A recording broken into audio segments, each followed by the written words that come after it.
Assalamualaikum warahmatullahi wabarakatuh. Baiklah, di sini saya Fitri Wahyuningsi beserta rekan saya Septi Mayasari ingin mempresentasikan tugas perkembangan bahasa AUD oleh dosen pengampu Ibu Mardiana Sari MPD.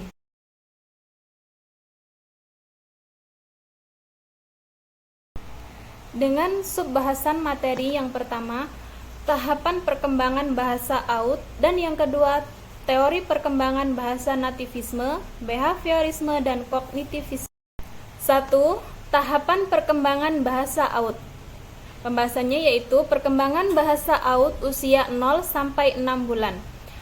Bayi baru lahir sampai ia berusia di bawah 6 bulan sudah bisa paham apa yang kita ucapkan padanya.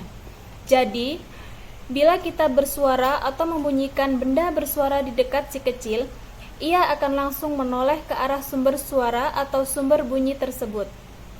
Ia juga sudah bisa merespon suara kita dengan menunjukkannya dengan memberikan ekspresi tertentu kepada lawan bicaranya. Entah itu senang, sedih, kecewa, atau takut. Lalu, menginjak usia 6 bulan, kita akan sering mendengarkannya mengeluarkan kata-kata seperti mama, mama, ba, ba, ba, ba, atau ya, ya, ya. Masuk pada pembahasan yang kedua yaitu perkembangan bahasa anak usia 7-12 bulan. Pada usia 7-12 bulan, si kecil akan mulai lebih sering berceloteh. Sekarang, anak sudah bisa memahami kata-kata sederhana seperti tidak atau stop. Di usia ini pula, anak akan mulai mengucapkan beberapa kata pertama, seperti mama atau nama panggilan kepada orang-orang di sekitarnya. Anak juga mulai memahami dan melakukan perintah sederhana, seperti mana tepuk tangannya, Dik? Atau ayo, dadah dulu. Jika melihat bunda atau ayahnya, ia mungkin akan mengucapkan yayah atau ayah dan mama mama atau bunda. Selain itu, anak sudah bisa menggunakan gestur tubuhnya untuk berkomunikasi, bahkan menyebut ujung sebuah kata walaupun masih sulit mengucapkannya dengan sempurna. Seperti contoh, si kecil menyebut cing yang artinya kucing, cak yang artinya cicak, guk yang berarti anjing atau guguk. Masuk pada pembahasan yang ketiga, perkembangan bahasa anak usia 1-2 tahun. Di usia ini, koleksi kosakata anak pun sudah meningkat secara signifikan, yakni 50 kata atau lebih. Anak mampu memahami kata-kata tunggal atau sederhana, serta mampu memproduksi kata-kata tersebut. Contohnya, seperti kata makan, lari, atau minum. Selain itu, anak sudah bisa menyebutkan bagian-bagian anggota tubuh seperti hidung, tangan, mata, dan telinga. Juga warna benda dan orang-orang yang dikenal atau sering kali lihatnya sehari-hari. Pembahasan yang keempat yakni perkembangan bahasa anak usia 2-3 tahun. Tahapan perkembangan bahasa anak di usia 2 tahun juga dapat dilihat dari kemampuannya dalam memahami kata tanya, siapa, apa, dan di mana. Meski begitu, anak belum bisa menjawab pertanyaan mengapa dan bagaimana. Ia juga mulai menggunakan kata kepunyaan di usia 2 tahun dan mulai memahami makna milikku dan milikmu pada tahun ketiga kehidupannya. Di usia ini pula, anak sudah mampu mengingat nama orang tua, keluarga, hingga nama binatang peliharaannya. Tak hanya itu, anak bunda juga sudah mulai memahami 1-2 perintah sederhana. Misalnya, nak, ambil bonekanya dan taruh di dalam keranjang ya. Namun, ia mungkin masih merasa kesulitan bila harus melakukan perintah terhadap suatu objek benda yang belum dikenalinya. Masuk pada pembahasan yang kelima yaitu perkembangan bahasa anak usia 3-4 tahun. Menginjak usia 3 tahun sampai 4 tahun, anak sudah bisa diajak berkomunikasi dan bersosialisasi. Hal ini ditandai dengan kemampuan bahasa anak yang sudah makin membaik dan pemahaman kosakatanya yang semakin luas. Ia sudah bisa mengenal 250 kata atau lebih, berbicara dengan kalimat sederhana yang berisi 3-4 kata, hingga mengingat nama teman-temannya di sekolah.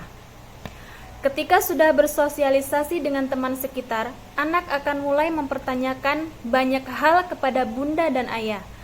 Ini karena rasa penasarannya semakin tinggi terhadap suatu.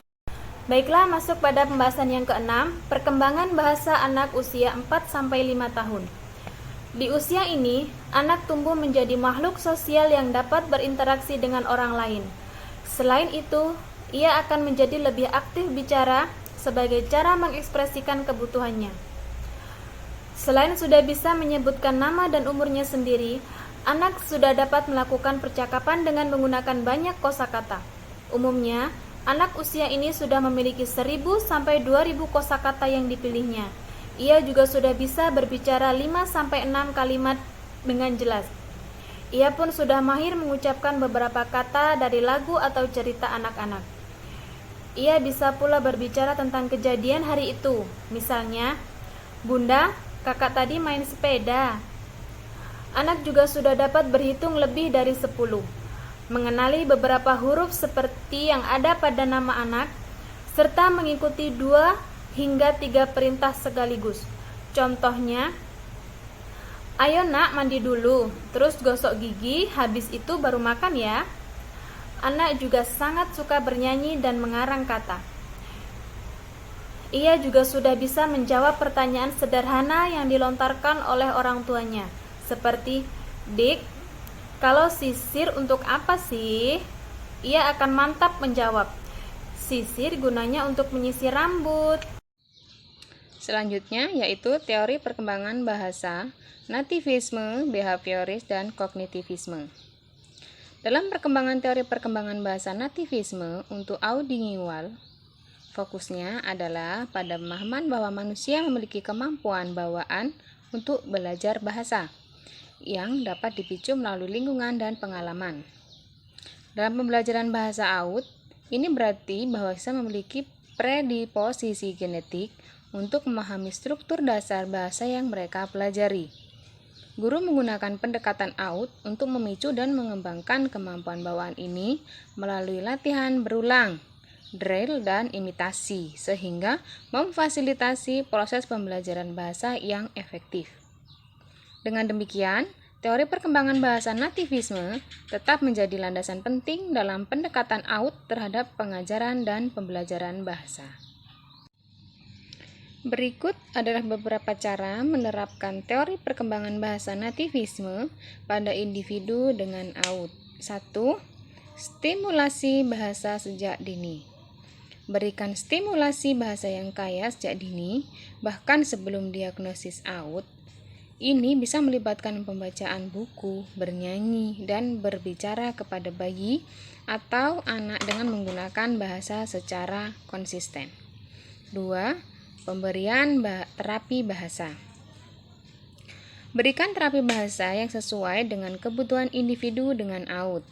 Terapi bahasa bisa mencakup pengembangan keterampilan komunikasi, penguasaan kosakata, dan pengembangan keterampilan bahasa yang lebih kompleks. 3. Penggunaan bahasa isyarat. Untuk individu yang mengalami gangguan pendengaran yang signifikan, penggunaan bahasa isyarat bisa menjadi metode yang efektif untuk memfasilitasi komunikasi dan perkembangan bahasa. 4. Teknologi bantu pendengaran. Penggunaan teknologi seperti alat bantu dengar atau implan koklea dapat membantu individu dengan AUD mendengar suara dan kata-kata dengan lebih jelas, sehingga mendukung perkembangan bahasa mereka. 5. Pertumbuhan lingkungan bebas. Penting untuk menciptakan lingkungan yang kaya akan bahasa di sekitar individu dengan AUD, baik di rumah, di sekolah, atau di tempat-tempat lainnya. Lingkungan ini harus mendukung penggunaan bahasa secara aktif dan memberikan kesempatan untuk berkomunikasi.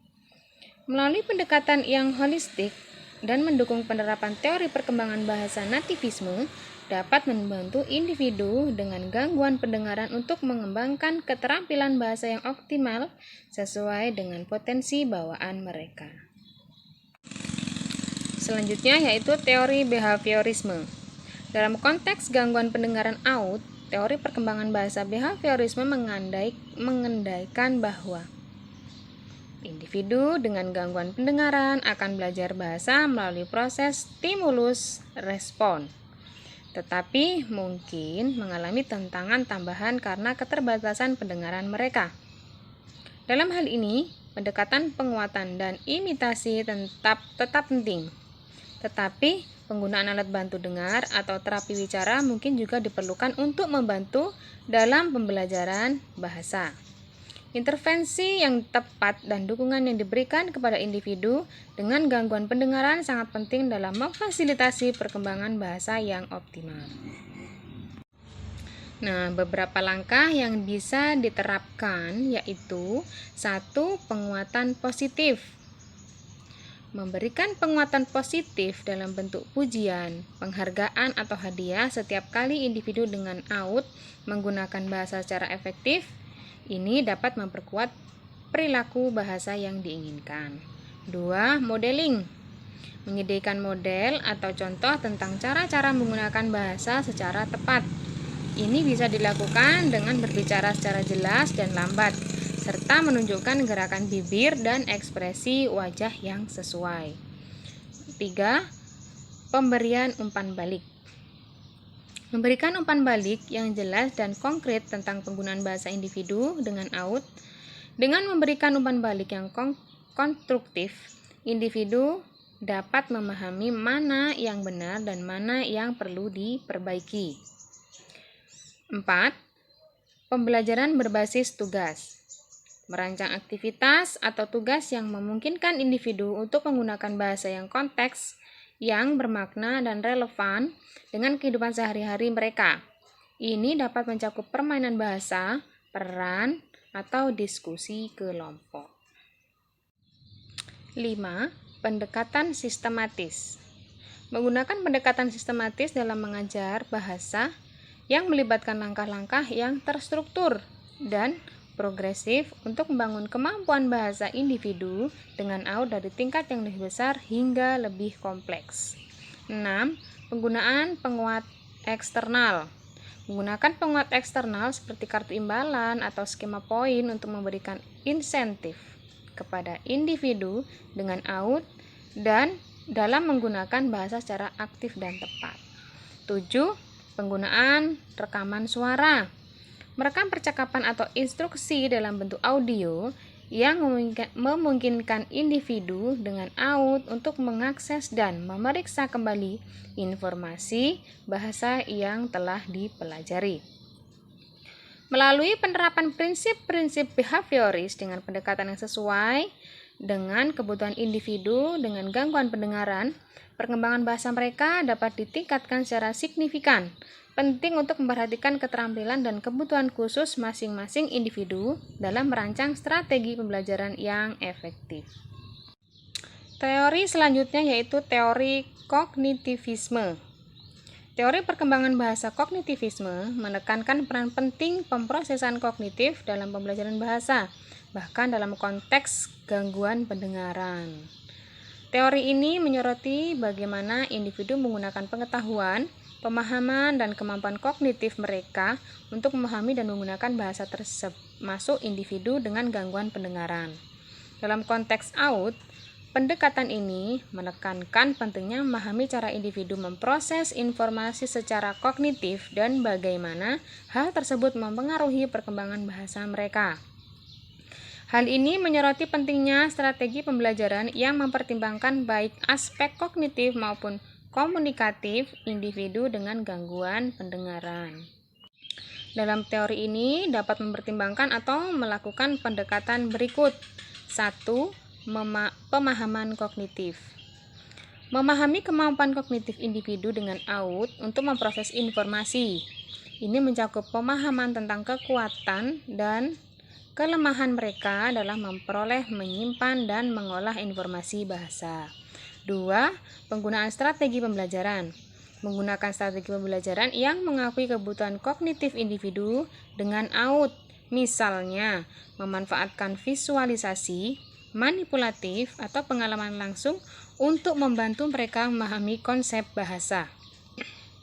3. Pembelajaran berbasis konsep. Mengaitkan pembelajaran bahasa dengan konsep-konsep yang lebih luas atau pengalaman hidup individu. Ini membantu mereka memahami konteks dan makna bahasa yang dipelajari dengan lebih baik. 4. Stimulasi kognitif.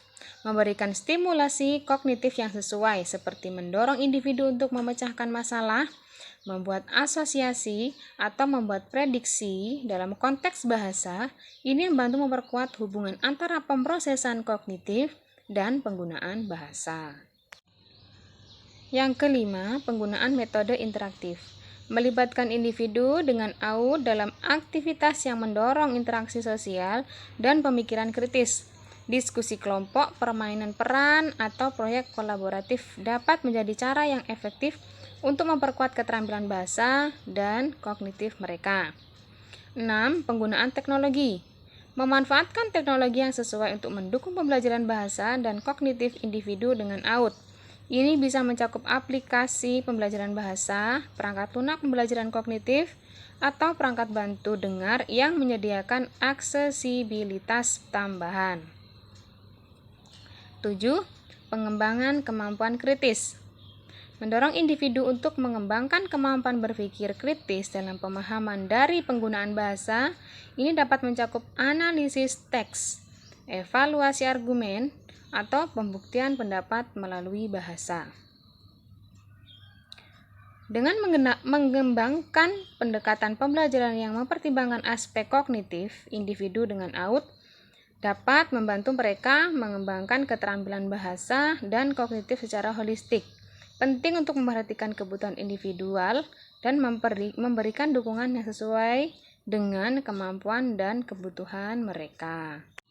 Demikianlah presentasi yang kami sampaikan. Apabila ada pengucapan kata yang kurang tepat, kami berdua mohon maaf, dan kepada Ibu dosen kami mohon bimbingannya. Kami akhiri. Wassalamualaikum warahmatullahi wabarakatuh.